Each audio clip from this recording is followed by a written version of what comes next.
O Diversão e Arte de hoje tem sotaque gaúcho e estilo universal. O amor pelo rock and roll do líder de uma das últimas grandes bandas do rock brasileiro. Ele segue sendo fã na fila do show e ídolo em cima do palco.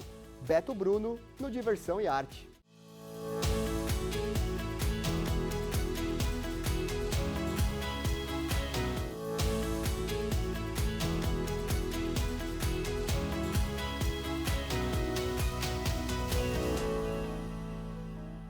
Beto, prazer demais recebê-lo aqui no Diversão e Arte. Prazer é meu. Pô, uma honra receber. Eu sou muito fã da Cachorro Grande. Eu sou fã do programa, uma honra minha. Acompanho o trabalho de vocês desde o início. Obrigado. E eu quero começar esse papo te perguntando o seguinte: já são 6 anos desde o fim da Cachorro Grande, certo? Exato. Mas por que é tão difícil manter a mesma formação por tanto tempo de estrada? Cara, eu vou te dizer, é uma família. Começa por aí. A gente passa mais tempo com a banda na estrada, no hotel, no palco, no estúdio, do que com a própria família, né? E a Cachorro Grande ficou 19 anos juntos, né? Então, eu acredito que foi muito tempo para uma banda que não sabia que ia ter o segundo disco, né? Para mim, por mais que tenha passado muito rápido isso, porque quando acontece as coisas, você tá no olho do furacão, tudo, o tempo voa, sabe? A gente não consegue... Então, é muito tempo junto, eram 5 integrantes, a equipe é uma família também, então são 15 pessoas viajando juntos, e com o tempo não é só o desgaste, sabe? Os pensamentos vão mudando, né? Cada um vai achando um caminho para fugir dessa loucura. Mas o Beto Bruno que começou a fazer turnê com os caras em 99, 2000, pro Beto Bruno que decide ali com os colegas, com os amigos, encerrar a banda, é outro Beto Bruno? Com certeza. Do mesmo jeito que os outros integrantes também são outras pessoas. Foram 20 anos juntos, falo 19, mas é que tem o ano em que a gente não lançou o disco, que foi o mais difícil antes de lançar. E foram muito intensos, né? A amizade, ela não passou, mas ela ficou trancada, ela ficou com muitas feridas abertas, sabe? Ela ficou assim, num lugar onde a gente não conseguia chegar, parecia que havia um muro entre nós. Nos últimos 5 anos da banda foi assim. A gravação do último disco foi assim, muito difícil para todos, sabe? Brigas internas acontece muito, ainda mais quando eu falei em família, né? Família briga, teve uma hora que a gente já estava falando como irmãos brigando, sabe? Isso atrapalha muito e atrapalhou a Cachorro Grande. Foi o que culminou o fim da banda. Porque nesses 6 anos sozinho, eu acho que eu paguei todos os meus pecados, sabe? Eu não parei de fazer show, tava todo fim de semana na estrada, maravilhoso, ok. Mas a saudade dos caras, sabe? A saudade de estar todo mundo junto. Vem as lembranças boas depois de um tempo separado, né? Quando a gente briga, a gente tá pensando só no que aconteceu, no que tá acontecendo no momento. Mas com o tempo, eu comecei a pensar só nas coisas boas, e é isso que aconteceu. E por isso que a gente tá numa turnê de 25 anos. Porque chegou o momento de se juntar de novo, de fazer aquele som que eu só consegui com eles. Sabe, eu lancei 2 discos solo, amo os discos, principalmente o segundo, que é um disco muito pessoal, que é o Escudo do Arcanjo Miguel. Lancei um disco falando em primeira pessoa, né, quando fazia parte de uma banda, eu não conseguia. Acho que a gente tem que falar por um todo, né? Então eu também fiz o que eu queria ter feito, né, que era lançar um disco mais pessoal, e me vi pronto para cair na estrada com eles de novo. E acontece que com eles é a mesma história, nenhum deles parou de trabalhar, né? E todos sentiram a falta, né, dessa parceria. Não estou na estrada só para trabalhar, né? tô para me divertir também, para ser feliz, né? E eu sou mais feliz perto desses caras. E quando você reencontra os seus antigos companheiros de banda, é como aqueles jogadores que já tem um entrosamento, só de olhar já sabe onde o outro cai, onde lançar a bola que o outro já vai pegar, é mais ou menos assim? Cara, eu vou te contar, um dos motivos da gente estar fazendo essa turnê é porque 3 anos atrás, a cidade de Porto Alegre fazia 250 anos. E nós estávamos 3 ou 4 anos sem nos ver, sabe? Eu só conversava com um deles, mas não encontrava mais. A prefeitura lá de Porto Alegre convidou a Cachorro Grande para fazer um show no Araújo Viana, que é um local de show fantástico lá em Porto Alegre, muito clássico, né? Para comemorar os 250 anos da cidade. Esse era um show, fazia parte das comemorações e tal. E, cara, por incrível que pareça, todo mundo disse sim. E era uma proposta muito legal, muito boa. E o show, cara, nós nos encontramos, agora para responder isso, nós nos encontramos 4 dias antes na cidade de Porto Alegre para ensaiar, porque estava enferrujado, aquelas músicas. Eu toco algumas delas no meu show solo, mas tinha mais de 10 músicas que fazia anos que eu não tocava, e eles também, né? E os ensaios, cara, foram horrorosos. Foram assim, eu saí do primeiro ensaio assim, meu Deus, será que vai rolar, cara? Não sei, cara. Não tá encaixando, saca? Cada um foi para um lado, assim, na musicalidade, né? Não tá rolando, não, mas amanhã vai ser bom. No segundo ensaio, bicho. Daí a gente chega mais confiante e tal, né? Montamos ali, foi começar a tocar, foi pior que o primeiro, cara. Foi pior que o primeiro. E daí não tinha mais o que fazer, cara. No outro dia, era o show, eu tava no hotel, assim, cara, apavorado. Cara, a cidade tá empolvorosa com esse show. Baita expectativa. O público não nos vê junto há quase 5 anos, né? E o show tá capenga, né? Subimos no palco, foi incrível. Eu acho que precisava daquela luz. Aquela energia do público. Exato. A gente precisava ver o público. E lembrar de como éramos nós num camarim, e a galera gritando cachorro, cachorro, aquilo lá deu abriu um clarão no camarim, e a gente se empolgou, eu acho que era isso que faltava, e quando subimos no palco, fizemos um show assim, inesquecível. E esse show que nos empolgou, daí a pessoal de São Paulo pediu também. São Paulo é a cidade que acolheu a Cachorro no início do século, né? Incrível como mudou a nossa carreira quando a gente veio morar em São Paulo. E então a gente veio fazer aqui, foi tão bacana quanto Porto Alegre, sabe?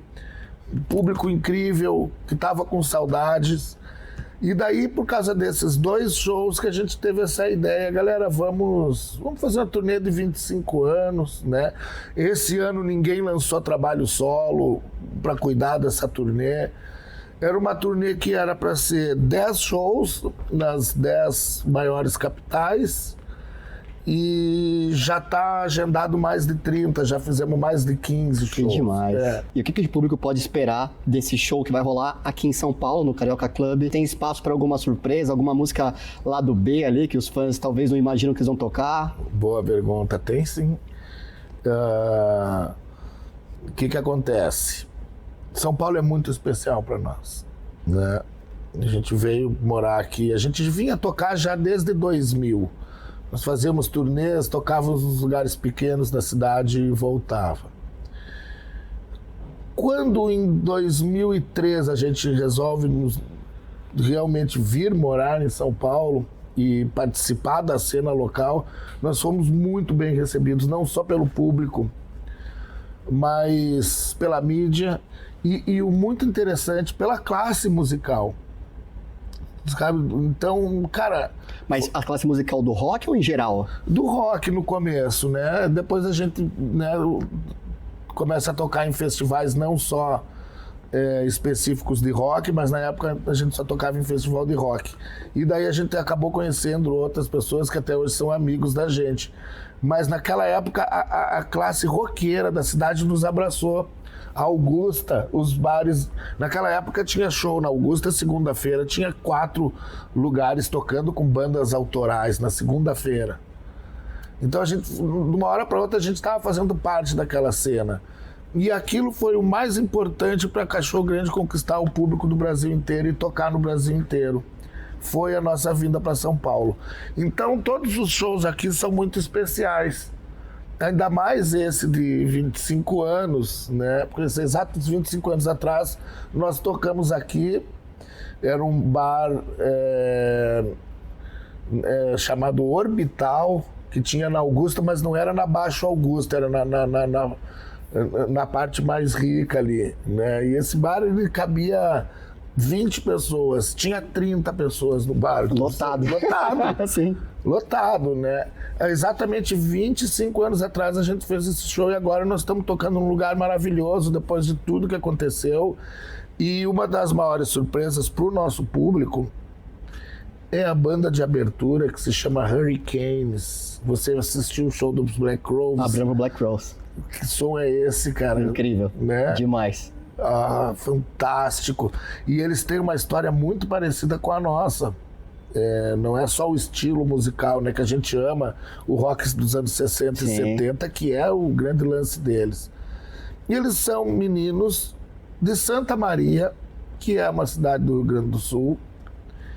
E há 5 anos atrás, eles tiveram uma coragem de largar tudo lá e vir para São Paulo tentar a carreira, né, no grande centro do país, que é exatamente o que a gente fez há 20 anos atrás. Mas vocês acham que vocês da Cachorro Grande foram inspiração para eles nesse sentido, de tentar a sorte aqui em São Paulo?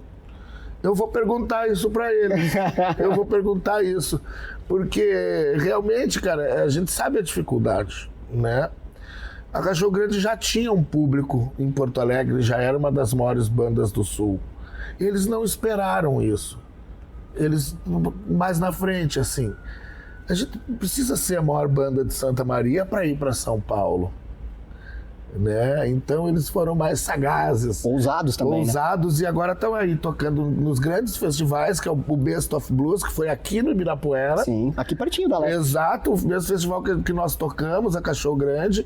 Não tocamos no mesmo dia, o que foi uma pena, mas tu vê aonde eles chegaram. Se não tivessem saído de lá, não teria acontecido nada.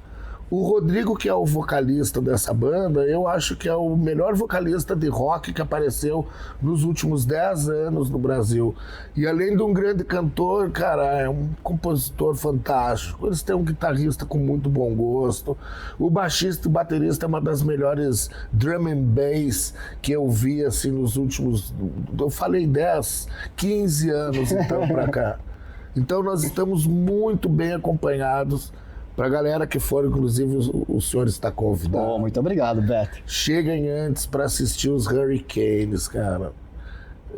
Com certeza essas duas bandas que têm a história parecida, com certeza vai render uma belíssima noitada de rock and roll. O que a gente pode esperar, o público pode esperar? Todos os clássicos, surpresas. Como é um show que comemora os 25 anos de carreira, tem que ser um best-of, né? O velho Greatest Hits, ou melhor de que vinha naquelas coletâneas. Né? Tenho vários. Então, vai ter que ir por esse lado, porque não é a turnê de um disco, né? Quando a gente viajava numa turnê de um disco, as músicas do último disco, elas tinham um destaque no turnê. Então, essa turnê é a primeira vez que a gente faz tipo um best-of, as principais de cada disco, as que viraram clipe, as que tocaram na rádio, as que estão na boca do público, sabe? Então não tem erro. Até eu sei as músicas. Se for botar uma coisa muito lá do B ali, eu já não lembro. Vai ter que... Mas vai ter. Beto, você falou muito sobre a importância da cidade de São Paulo para a história da Cachorro Grande. Mas eu tenho curiosidade de saber Como é tocar para vocês, como é que é para vocês tocar em Porto Alegre e a diferença de tocar em Porto Alegre para outras capitais? E você pode até, obviamente, comparar com São Paulo, que você está falando muito da importância, mas tocar em casa, tocar no Rio Grande do Sul, é de fato diferente, especial, ou é tão legal quanto tocar em São Paulo? A gente costuma falar que nós temos duas casas, porque a Cachorro Grande começou em 2000, mas em 2004 nós já estávamos morando aqui. Então foram 4 anos em Porto Alegre, onde começou tudo, onde nós montamos a banda, onde nos conhecemos. Mas os grandes anos da banda, muito por causa da MTV, que tinha na época, e... né? Cara, essa moçada não tem ideia, né, cara? Como era bacana. Demais. Puxa vida. A MTV, digamos assim, me formou de certa forma, né? Nós somos da geração que foi formada pra MTV. A gente ficava em casa, não importa o que estivesse fazendo, tava MTV de fundo. Exatamente. Então foi muito importante aquilo, o namoro com a MTV, né? Então, a gente considera que temos duas casas e o sentimento é muito parecido. De tocar em São Paulo e Porto Alegre. Mas os gaúchos não ficam com ciúme quando ouvem você falando isso? Eu acho que não, imagina. Eu acho que não tem isso, não. Mas é uma boa pergunta. Mas eu acho que não tem isso, porque, cara, eles sabem que a gente precisou, né, nos mudar. Foi uma coisa até quase imposta, né, pela banda na época. Claro que a gente já queria vir para São Paulo, mas a gravadora que contratou nós na época... Uma das cláusulas era vocês precisam vir para São Paulo para nós poder trabalhar melhor a banda, né? Então, poxa, quem diria não, né? E a gente queria crescer, a gente queria aparecer mais, a gente queria não ficar limitado ao público do Sul, que a gente ama. Eu faço turnês por lá e são as turnês mais legais que tem. Eu amo o Rio Grande do Sul, nunca vou deixar. Mas São Paulo abriu as portas para nós, pro país inteiro. Então, e eu acho que até hoje ainda é muito importante, né, para as bandas. Qualquer artista vir para São Paulo, né, tá mais perto das câmeras. Beto, você de falou... vocês. a grande imprensa tá aqui, né? Exato. A gente acabou de falar agora sobre a importância da MTV na carreira de vocês. E há exatos 20 anos, vocês gravaram o Acústico MTV Bandas Gaúchas. Foi. Que esse ano, vocês até inclusive vão tocar junto com o pessoal da Ultraman. Vai ser um barato, cara. Vanderbilt, né? Exato. Os 2 membros da Bideobaldi. Me fala um pouco sobre esse disco, essa gravação, e como é que é também, depois de 20 anos, reencontrar os seus colegas de banda, de outras bandas gaúchas, e comemorar, celebrar esses 20 anos desse álbum. Cara, aquilo lá foi assim, ó, insano. Foi de uma hora para outra. Nós estávamos com 2 lançamentos para aquele ano de 2005, que era o Acústico Bandas Gaúchas e o disco Pista Livre, que também está fazendo 20 anos. Esses 2 lançamentos juntos, eu acho que são os culpados da banda ter estourado, da bolha ter estourado, sabe? E para nós foi muito importante, foi muito legal ter essas 2 coisas andando junto. Só que na época não teve turnê do Acústico com as bandas todas, porque nós estávamos com a turnê do Pista Livre pelo país inteiro. Porque todo mundo lá sabe a dificuldade das bandas do Sul conseguir mostrar a cara no resto do país, né? E aquilo lá escancarou, né? Todas as bandas ficaram famosas, conhecidas, puderam sair do Sul e fazer turnês pelo resto do país. Cara, vai ser um barato, bicho. Vai ser muito legal. Periga abrir um 3º show. Tamanha procura em termos do público. Cara, o primeiro show vendeu numa tarde, parece. O segundo show vendeu na outra tarde. Emocionante ver isso, sabe? Vai ser um barato. Me diz uma coisa, a gente está falando aqui sobre comemorações, shows de celebração da Cachorro Grande, porém, na contramão disso, o rock não é mais o gênero musical que está no mainstream no Brasil, entre os jovens. O que a gente percebe é que o rap, o trap, o funk, até o sertanejo... O sertanejo mais do que tudo, né? Exato. Nos últimos 30 anos. Sim. O que explica o rock ter perdido tanto espaço no mainstream? Independente se tu continua na grande mídia ou não, Se tu respeitou o teu público desde o começo, tentando fazer shows melhores e tentando lançar discos melhores, eles vão te acompanhar para sempre. Eu tenho que respeitar eles, né? Desde antes da Cachorro começar a excursionar, e a banda toda tem, que é o seguinte, bicho. Toda vez que tu subir num palco, não importa se for num festival para 50 mil pessoas, se for abrir o show dos Rolling Stones no Beira-Rio, em Porto Alegre, para 70 mil, ou se for numa casa noturna para 500, você tem que ir lá e dar tudo, dar o sangue, subir de coração, não importa o que estiver acontecendo. Enquanto você está em cima do palco, você tem que respeitar o palco e respeitar o público que pagou e está lá, saiu de casa só para te ver, né? Nunca deixar um show meia boca, sempre tentar fazer melhor do que a outra vez que do ano passado você passou por lá. E toda vez que você tiver a chance de gravar um disco novo, também tentar fazer um disco melhor que o anterior. Não respeitar o estúdio, respeitar a oportunidade de estar gravando um disco, tentar escrever uma música melhor, tentar melhorar o som de alguma maneira. E eu acho que é dessa maneira tu consegue montar o teu público, sempre respeitando ele, independente se o nosso estilo musical tá na onda ou não, a bola da vez ou não, você vai ter seu público. Daí você não precisa de grande mídia, você não precisa estar todo fim de semana na TV para seguir o teu caminho, né? E o rock, bicho, ele volta toda hora. As pessoas comentam muito e têm comentado muito que o rock tá fora não é mais o foco. Nunca foi. Nunca foi. Desde os anos 50, né? Desde os anos 60, o popularesco sempre esteve na frente do rock. Falam que o rock era, nos anos 80, era, né, o auge do rock nacional, em que o rock comandava tudo. Não era, bicho. Não era. O popularesco sempre esteve na frente. Logo em seguida, no final dos 80, começa o sertanejo. Ah, porque as bandas dos anos 90... Não, cara, o sertanejo amassou todo mundo. O grande lance é ser verdadeiro. Se o rock acabou, por que essas bandas estão aí excursionando? O Cachorro Grande está voltando, era para fazer uma turnê de 10 shows, virou 30, né? Então, cara, o roqueiro nunca vai te abandonar. Se tu não abandonar o roqueiro, tu tem que trazer para ele também coisa boa, disco novo, bom.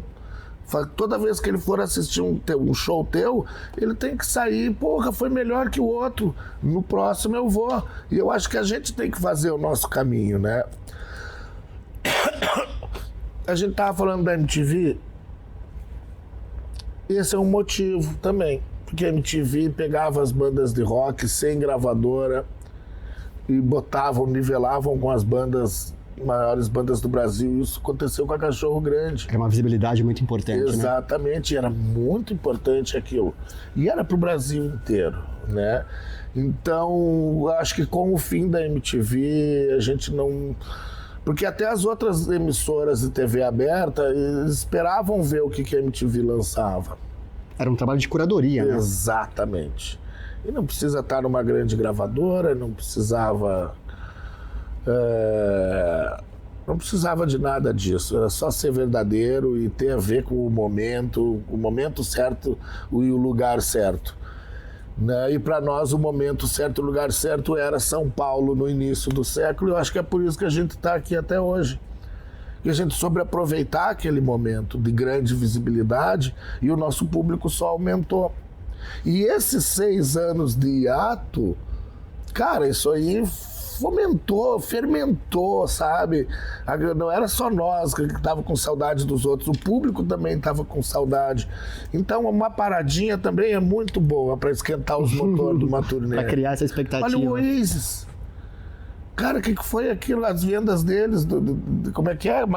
40 shows Eles venderam numa tarde, sabe, bicho? Há mais de 10 anos, sem tocarem juntos. Inclusive, a última turnê que eles fizeram no Brasil, em 2008, a Cachorro Grande abriu os shows. Você antecipou minha próxima pergunta, porque eu estava no show do Oasis em 2009 aqui em São Paulo, que vocês abriram para Cachorro Grande. Tu não perde uma. E aí, já então, vou emendar aqui a próxima pergunta. Me conta como é que foi abrir para o Oasis em 2009, para os Stones em 2016. Exato. E aí eu queria saber o seguinte, eu vi um vídeo seu, você na fila para comprar o ingresso do show do Oasis. Claro. Então me fala um pouco sobre como é que é essa posição de fã quando você esteve ali abrindo pro Oasis, quando a Cachorro Grande estava ali para abrir pros Stones, e você entra inclusive agora na expectativa do show do Oasis aqui em São Paulo no fim do ano. Cara, essa compra do ingresso foi o seguinte, ficou a minha mulher e a minha filha, cada uma num computador, né? E abriram as vendas, elas falaram, tá difícil, as duas falavam, não estamos conseguindo. Daí eu peguei, me diz aonde que compra física, eu fui correndo lá, fiquei na fila umas 3 horas e consegui. Eu não consegui o meu ainda. Não consegui, ainda cara, não. Tem muita coisa pra rolar ainda, tá? Tô criando expectativa agora. O terceiro show seria incrível, seria. Né? Mas então, porque eu sou muito fã ainda, sabe? Os Beatles e os Stones foram as bandas que me criaram quando eu era criança, os discos do meu pai, ele me mostrando, né, os Beatles e os Stones, é por causa deles que eu montei uma banda, que eu quis ser músico, né? Mas quando pintou o Oasis em 94... O Definitely Maybe.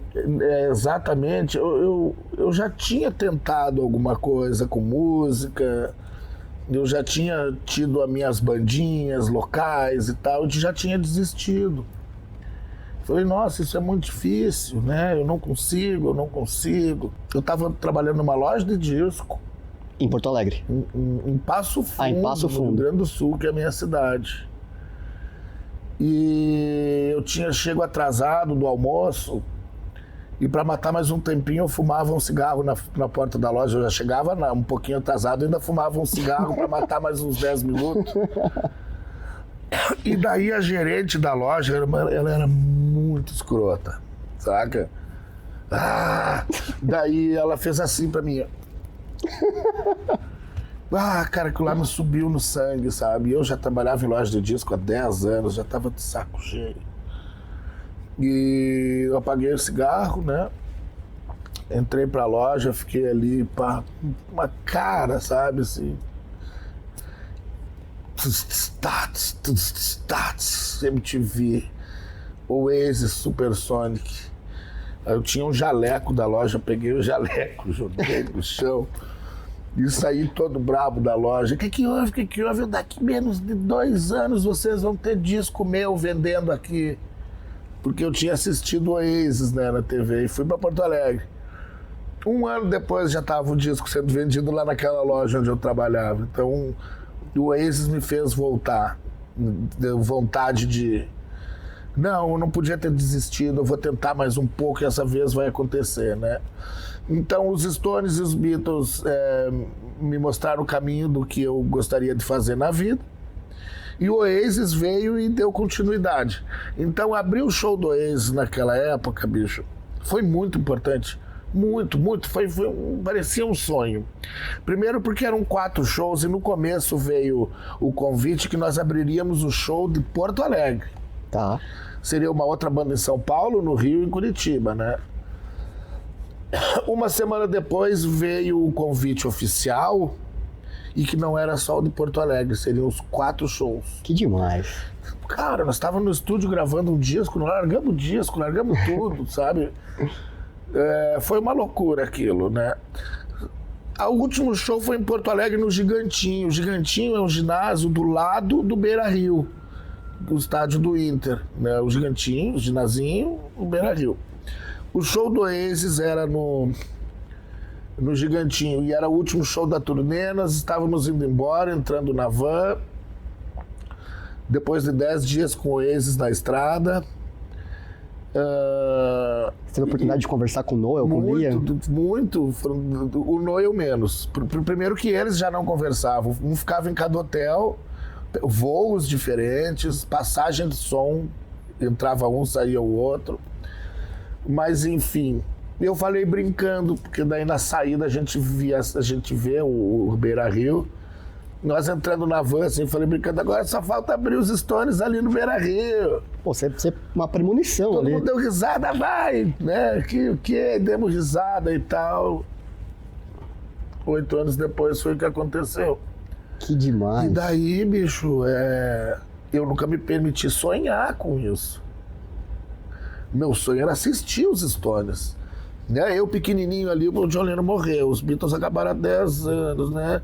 O Beatles não vai voltar, eu não vou ver os Beatles. Quem viu naquela época, mas os Stones estão aí. Mas eles não vinham pro Brasil. Era muito caro para vir pro Brasil, ele não vinha pro Brasil aquele show, né? E eles vêm em 94 na turnê do Voodoo Lounge, eu venho de Passo Fundo para São Paulo de ônibus assistir os Stones. Pronto, realizei o meu sonho. Mas daí eu vi uma banda abrindo o Barão Vermelho, que eu já era muito fã há muitos anos. Deu, porra, mas, cara, que bacana, né? A banda brasileira tá ali tocando no palco dos Stones e tal. Mas não me permiti sonhar, né? Imagina, um dia aconteceu. E essa foto eu fiz um quadrinho e botei na sala, né? Eu acordo ali por umas 6 da manhã, todo dia, né? Pra ir no banheiro. E eu passo por esse quadrinho, né? Ah, querido, pode dormir até às 11. Baita orgulho. Deu, cara, já deu, sabe? Tem muita gente que diz que depois da abertura dos Stones que a Cachorro terminou porque não tinha mais o que fazer. Porque foi 1 ano depois, foi logo em seguida. Né? E eu acho que tem um pouco disso. Saca? Porque a gente vive falando, um dia a gente vai abrir pros Stones, vai acabar a banda, acabou. Dito e feito. Bicho. Um sonho até hoje, assim, é inacreditável até hoje. A gente tá falando agora de anos 60, você acabou de falar de Beatles, de Stones, e o visual da Cachorro Grande, como todo mundo que conhece a banda sabe, é muito influenciado, a coisa do terninho, da boina. Essa questão estética sempre foi uma preocupação de vocês, assim? Era muito natural.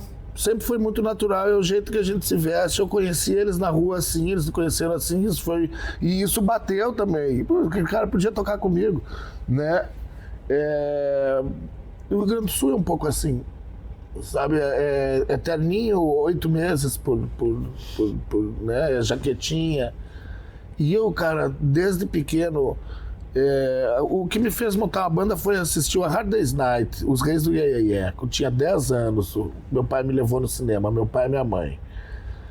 E eu pirei naquele lance da boinazinha, dos terninhos, e um dia que eu tiver uma banda eu vou querer ser assim. Mas no início foi muito importante, porque criou uma unidade, né? As pessoas viam as bandas de terno, isso aí é tipo a Cachorro Grande. Como se não tivesse 30, 40 anos de rock atrás, as pessoas se vestiam assim. Né? E uma outra coisa que eu achava muito estranho, as bandas que iam tocar de bermuda, de flanela, de bermuda, camisa de time de futebol. Eu sempre respeitei muito o palco. Sempre respeitei muito. E é o meu trabalho. Eu não vou trabalhar de bermuda. Sabe? Aquelas bandas de skate, aquela coisa, não sei o quê.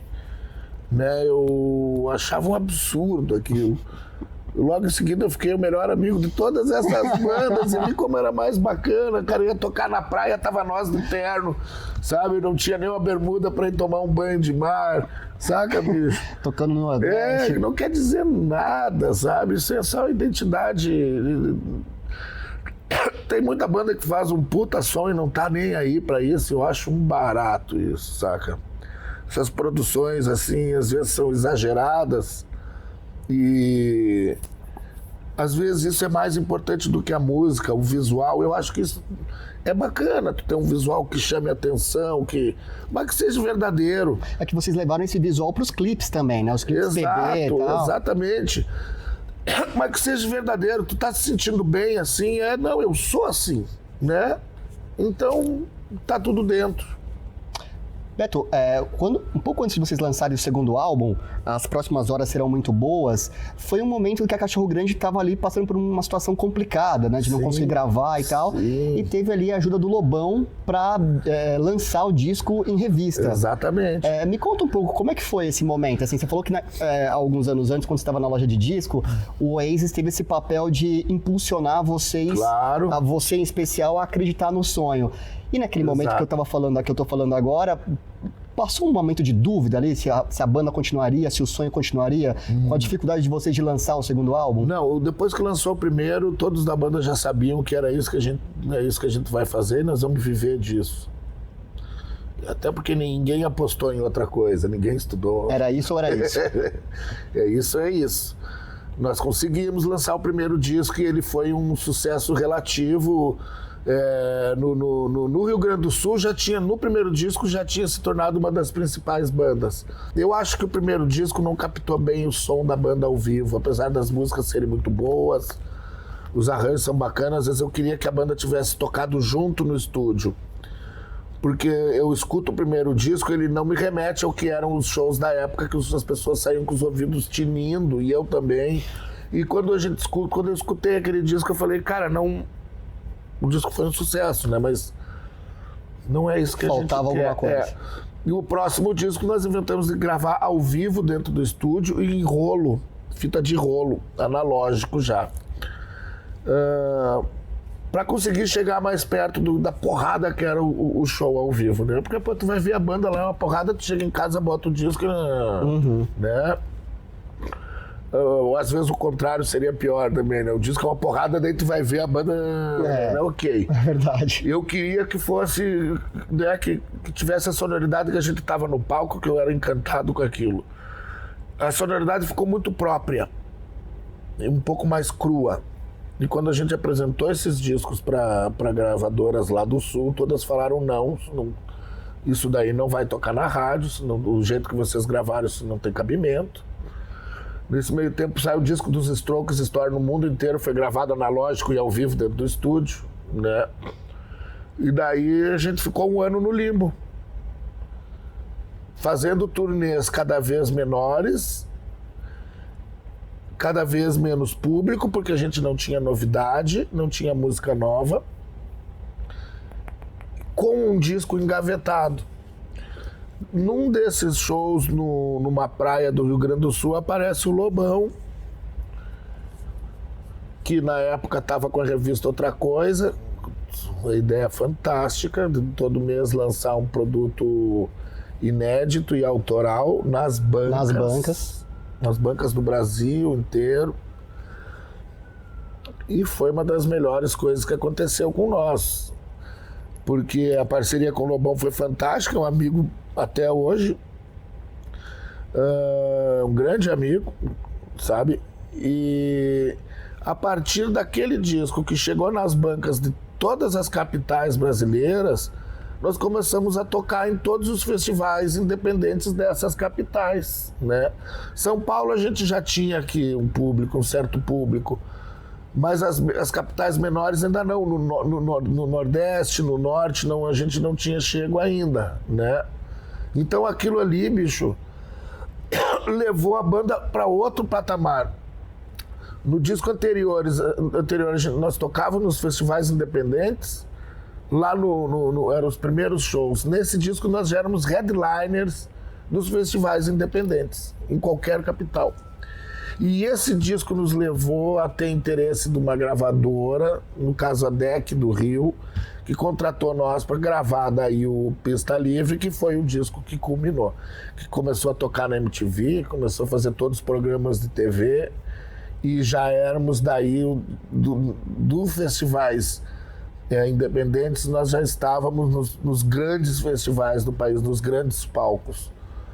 Então tudo foi válido, mas se não tivesse aparecido o Lobão ali naquele lugar e lançado o nosso disco, nós estaríamos talvez excursionando pelo Sul até hoje, mas não teria desistido. Legal. Beto, agora a gente está aí falando sobre, a gente começou falando sobre esse show de 25 anos em comemoração à história da Cachorro Grande. para finalizar, olhando para trás, que sentimento que define essa história de vocês? Estreou um filme da Cachorro Grande, do Lírio Ferreira, o nome do filme é A Última Banda de Rock. Foi ele que inventou isso, né? Coisa de diretor, né? Criar polêmica. Eu assisti o filme e me dei conta da história bonita que a gente teve. Eu saindo de Passo Fundo, indo para Porto Alegre, não tinha o que comer, não tinha onde morar, não tinha onde dormir. Monta a banda lá e começa a dar certo. E de repente, quando a gente é a maior banda de Porto Alegre, a gente larga tudo e vem para São Paulo. O filme mostra tudo isso, eu nunca tinha me dado conta de ver, mas eu agora assisti a minha história, a história da nossa banda e tal. E, cara, é uma história muito bonita em que a música estava em primeiro lugar em todos os momentos. Em todos os momentos. Quando pintou o sucesso, quando pintou os excessos, porque a estrada traz isso, a música teve em primeiro lugar sempre. Sempre. A maior preocupação sempre foi a música. Sempre foi em entregar um show melhor do que o da semana passada. Sempre foi em fazer um disco melhor do que o disco anterior. Então isso daí manteve nós no caminho. Até o fim da banda naquele momento foi interessante pra gente ficar com saudade um do outro. E tu não me perguntou isso, mas eu vou te dizer. Nós vamos gravar um disco agora no próximo verão, porque nesse meio tempo a gente já apareceu com várias músicas. E eu quero gravar um disco com a Cachorro Grande. Agora o meu sonho é voltar com a Cachorro Grande definitivamente. Porque eu já fiz o que eu tinha que fazer. Eu ia te perguntar no final sobre os projetos futuros, mas então você já me adiantou aqui. Cara, eu sou muito fofoqueiro. Tá tudo certo. Então, cara, eu já fiz o que eu tinha que fazer, Então bicho. os fãs, além de ter a alegria de vê-los novamente no palco, vão poder ter material novo de vocês. Exatamente. Nesse momento, todos estão afim de lançar um disco novo. Já tem muita música nova que apareceu. E é bem provável que nesse verão a gente pare com a turnê e grave esse disco. É o que eu quero muito isso, porque eu já fiz o que eu tinha que fazer. Não, mas isso vocês já definiram, é a volta da Cachorro Grande. Exatamente, eu quero, tá? Mas o Gross, o resto da galera... Eu não posso falar por eles falam pra mim que sim. Mas eu tô ali, cara, eu acho que todos querem sim, porque estão aparecendo com músicas, né? E na verdade, eu que acabei com a banda. Fui eu que falei, tô fora, não aguento mais, eu acho que é o momento de acabar, né?